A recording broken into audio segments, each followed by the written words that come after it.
What is happening, beautiful human beings? Welcome to another video. Firstly, I just want to say thank you so much for all the wonderful feedback on my last video about getting a normal job. If you haven't seen that, it's the last one, go check it out. Thank you for the feedback. I appreciate all the love and support. Check this out. I drew this with a stick earlier. It's like a little portal. Anyway, I wanted to talk about something, a little revelation that I've been having since I've been working a more normal job. And the difference between the job that I'm doing now and what I have been doing for the last, 10, 15 years is that it's easier to structure my life around it. What I'm talking about here is boundaries. There are set work boundaries. And so I know when I'm working and when I'm not working, whereas before it was like I had no boundaries with work and it all became a bit overwhelming and I didn't actually have the right structure in place that would support the work that I was trying to do. Structure is a masculine trait, not as in like men, but as in like the energy of masculine, and it helps us. When we have a structure, we can then flow in that structure. Imagine like a river. The river is free and it's flowing. Flow is feminine. Again, not gender specific, but just like in terms of the energetics, the dynamics of energy. But the river flows because the banks hold it in place. And you can imagine the boundaries of the river, the structure of the riverbanks, allowing the flow and giving it direction, actually supporting the river. That's what it's like to create structure in our lives. Now, structure is something that I've had a big fear of because I've associated it with a lack of freedom. Know myself better than I've ever known myself at this juncture in my life. Oh, hello. Hi. Hello, little doggy. Hi. Good morning. And so my priority before was freedom. And I used to have this really good work ethic because I know that I was earning my freedom through the things that I was creating and the risks that I was taking. That work, especially the creative flow, needs that riverbank. It needs the structure. It needs rules, which the word rules, like to my inner rebel, is like, whoa, fuck no, we don't do rules. Because we have this knee-jerk reaction sometimes when this internal part of me that's like resistant to rules because of all the rules that I see that are actually way too restrictive and way too limiting in society in general. But we do need rules, we need boundaries, and we need that structure in order for our lives to flow within it. So that's what I'm experiencing now, is like the benefits of this new structure of my life. So there's been like an element of maturation within me that's now seeing rules and structure as a positive thing that can support me, as opposed to something that I have to fight against. And so I figured out how much I'm working in terms of my new job, and then how much time I need for sleep, 8 hours sleep a night. And then I figured out how many hours per week outside of work and sleep I actually have for like free time. And it's a lot, mapping out each day and how many hours go towards the work that you're committed to, or the job, other commitments that you might have, and also a high priority of sleep, where you're like, okay, for me, between the hours of 10 p.m. and 6 a.m, I'm going to be as asleep as I can be. I found that to be a really powerful decision that I've made as well, is like as early in the evening as possible, as little screen time as possible, wearing my yellow glasses so the blue light isn't interfering with my sleep pattern as much. I try and avoid Bluetooth headphones now in the evening as well, because I've found that as soon as I use them with a wire instead of the Bluetooth, my sleep's also improving. So I'm like prioritizing my sleep because that's part of my set structure. I mean, we all know how much better we feel when we've had a fucking good night's sleep, right? I'm excited because I know that this new structure in my life that I can work around, this job as like an anchor point, these are the commitments that I've made And actually, the fear of commitment is a lot of the thing that had me chasing this elusive freedom, just because there was like within me a bit of a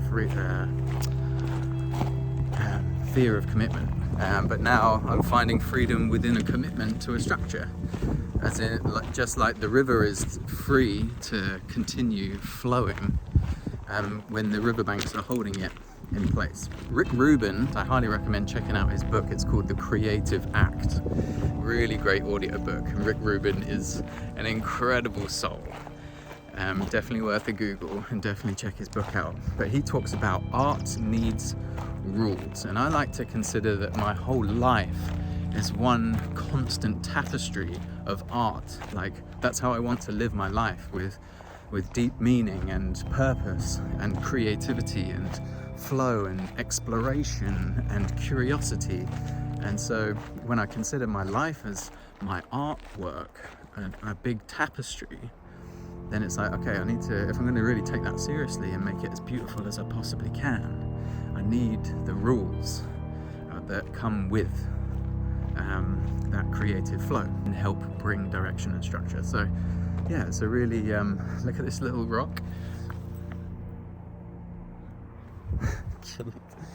I love the work that I'm doing, I love the job that I have, and what I love also about it is that it gives me the time and the space to structure other projects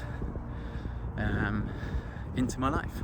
Maybe the project is my health as well, so I get to structure in a sleep routine, and I get to bookend my day with a certain tone, a vibration, a feeling at the beginning of the day and at the end of the day. And I'm finding it much easier to sleep as well, and get to sleep and have a peaceful sleep, and then therefore wake up with some level of excitement for life when I go to bed in the mindset that this day is done now. The day is done, there's nothing more to squeeze out of it, I'm not missing out on anything, and now I can begin to focus my attention on tomorrow by getting a good night's sleep.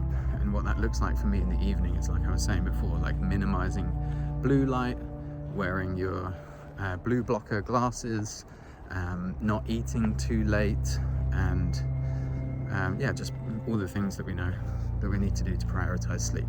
And then I've been waking up at 6 o'clock in the morning, and I've been coming up here to go walk around some local nature first thing in the morning, and it's been great. The other thing that I've been intentional about more and more is the use of my phone, and I definitely mentioned that in the previous video, how I began to notice just how addicted I was to my phone. And what that looked like for me was finding the latest drama that's happening in the world stage, politics, news, the Olympics, whatever the distraction is, and getting overly emotionally involved in it and triggered by it. That's draining my energy. Then whatever the subject is of the thing that I'm pissed off about, of which there is plenty to be pissed off about in the world, that will kind of linger in my psyche and my energy. And then now I've brought whatever the vibration is off of the reel, off of the news, off of the internet, and I've brought the energy of that now into my body, and now it's impacting the reality around me and the other people around me, and actually having a negative impact on my ability to connect with people. But again, it's just a perpetuation of a vibration, of a tone, a quality to the thoughts, a certain quality to the conversation, and then the vibration that is felt and embodied through that. It's like, is that powerful? Is it draining your energy, or is it giving you life? Is it opening your heart, or is it closing your heart? Is it something that requires a lot of energy to even participate in? And would your energy be better served in the support of the creation of something that you do want to experience, rather than the fighting against something that you don't want to experience? Because there's a lot of people doing a lot of fighting right now, aren't there? I was weighing in on my Instagram story about the riots that are happening in England, and on the one hand, fuck yeah, there's plenty to be upset about, right? we're all, to a certain degree, some people more than others, on the receiving end of the sort of extractive, colonialist system that we've been all agreeing to participate in for so long. And the system is revealing itself. It's revealing that at the core of its essence, there is something that is disruptive and untrue and not pro-life.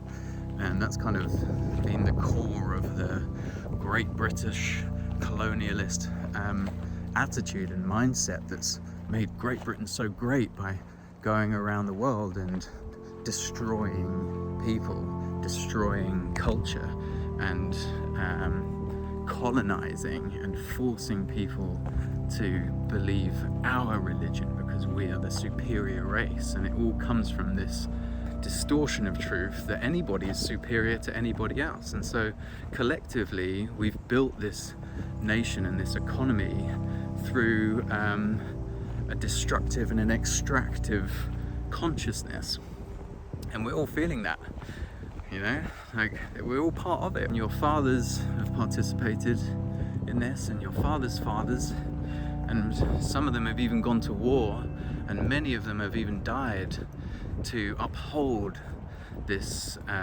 colonial system that has served Britain but destroyed that which it's come into contact with. And of course that's not entirely true across the board. There's plenty of positive things as well that have come out of all of this, but like the core of it, the core intention is being revealed right now. And it's like this system may have worked in certain ways for certain people for a certain amount of time, but guess what?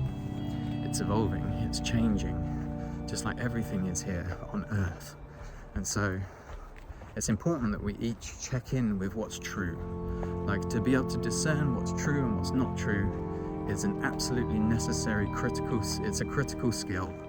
In order to discern what's true and what's not true, we have to be pretty clear in our own mind and in our own energy, and we have to be grounded and centered in our body, so that we can trust the intelligence of what we feel is true, even if it doesn't add up in the maths to our mind. You know, it's like there's a big difference between the thinking mind, the reductive measuring mind, and the heart and the body, the intelligence of the body, which is beyond the mind's capacity to rationalize it and explain it, so we deem it as woo-woo. We talk about something like intuition. It's like, what if your body knows what the truth is? What if you can feel what the truth is, because the truth gives authentic power, and that which is not true takes energy away. And so we can only really begin to like make these profound, impactful changes in society once we've actually started to make those changes and come into alignment in our internal world. So it's like everybody's out rioting and wanting to make all this change, but they actually haven't gone about making that change within themselves first yet. So the peace needs to be found within, harmony, the battle within must be acknowledged and won, and then that will be reflected in our relationship to the external world. And old systems like the one that's currently in place won't survive any longer because none of us will be perpetuating it. Do you know what I mean? This video's taken a bit of a turn, hasn't it? Talking about structure. But I think it's an important thing that needs to be talked about. And essentially what I see is vast populations of people who are actually very emotionally immature. Their relationship to their emotions is one of an adolescent or juvenile consciousness. It's like when we go through maturation and we have an initiation, we change and we have a different relationship to our emotions. We understand them better and see them for what they are. Emotional maturity is a consequence of like actually feeling your emotions, all of them, and noticing them and having a relationship to them so that they don't completely take over one's body and then impact the thoughts that we're having and the words that we speak and the actions that we take. When we can recognize, okay, I'm in a state of anger, I'm in a state of confusion, frustration, maybe even rage, like a lot of people are, because this system is so fucked and we've been oppressed for so long and it's coming to a boiling point right now. Yes, great. These are all absolutely normal and good emotions that's part of being a human being. Anger. But we can transmute that anger and turn it into passion and not let it overtake or have power over us, which leads to creating more of what we actually don't want. So it's like what's being invited, it seems to me anyway, is for especially men, and I can only really speak for men as a man myself, to recognize that as a nation and actually as a species in the West, we are disconnected from our authentic emotions, which disconnects us from our humanity. And when we're disconnected from our humanity, we see people as other, and we other everything. We separate ourselves off, which is more ego, and it's much easier from that point of view to put ourselves in a victim mentality where we get to point at all the things that we don't like in the world and blame them for how we feel. And this is kind of the way that we've been brought up, isn't it? We've certainly, the boomer generation were wonderful for a lot of things, but teaching us lot about emotions and about how to feel our emotions and creating safety in that space was not one of their, it's not going to go down on one of their highlights. So our generation, we're having to actually figure out what it means to be a feeling being and to not have these like unhealthy coping mechanisms and strategies that numb us from our emotions, but also disconnect us from our intuition and disconnect us from the part of us. By intuition, I just mean the part of us that knows if something feels true or not. And it helps us, our body's intelligence helps us discern what's true and what's not true. So if we're disconnected from that, we're living out of integrity with ourselves. We're not actually in harmony with ourselves because we're missing the very part of us, or we don't have a good relationship with the very part of us that makes us human, which is how our feelings, our emotions. And of course it's a balance, because we want to be able to control to a certain degree our emotions, but in a healthy way, not by just cutting ourselves off from them. Because also when we start to feel more, we start to empathically feel the state of the world, the state of humanity, and from that, when we see everything that's all the pain and the suffering that's being created by the very systems that people are trying to fight against, when we really feel it and we feel the pain of that and the grief of the oppression, it cracks our hearts open, which allows more love to flow from within. And it's such a profound experience to really feel the state of affairs, that it anchors within us like the importance of feeling peaceful. It's like, okay, what do I want to feel? There's chaos in the world, there's war in the world, people are at war with each other and they're at war within themselves. How does that feel? Fuck, it's sad, it's painful to witness. And so feel that pain, and the process of that cracks our hearts open by feeling that grief instead of scrolling, instead of watching TV, instead of drinking, instead of substance abuse, instead of porn, all the other things that kind of disconnect us from the reality of our internal emotional experience. Once we stop doing that, it's not that we become sensitive, it's actually that we just become who we actually are, which is not numb.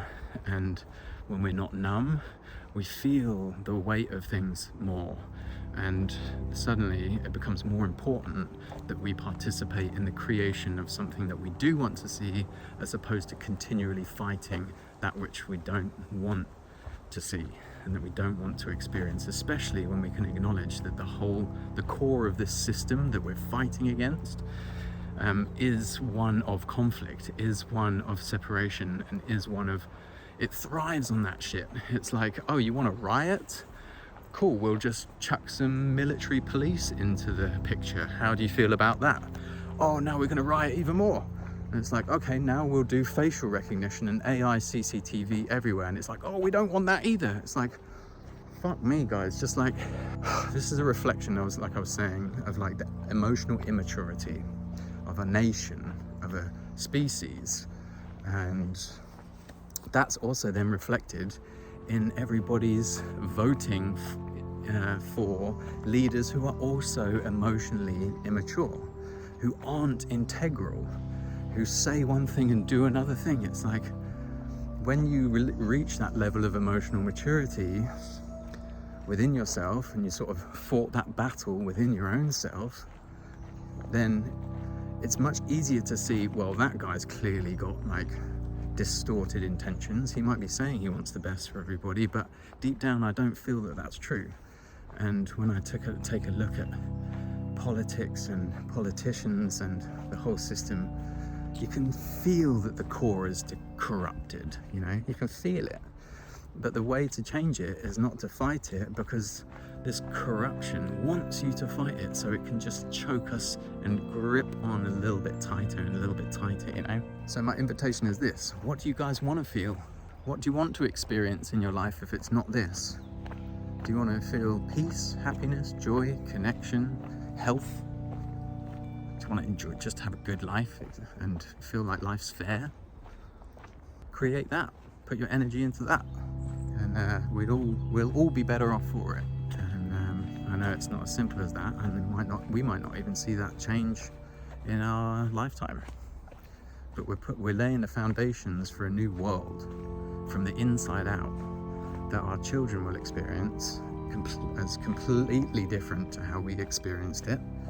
And we're doing a lot of work, you know, we're doing a lot of work for our families, for our society, and for the future humans that are yet to arrive on planet Earth, that will look at everything that we've done and they'll either say, fuck yeah, thank you very much for actually tending to that distortion of truth, realigning with it, and then creating a better world for us to be in.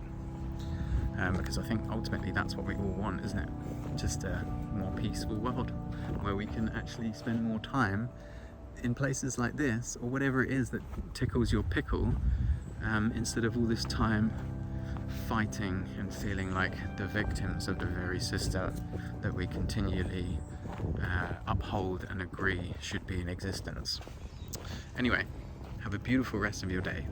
Thank you for tuning into this. Let me know what you think in the comments, and I will chat to you real soon. Peace.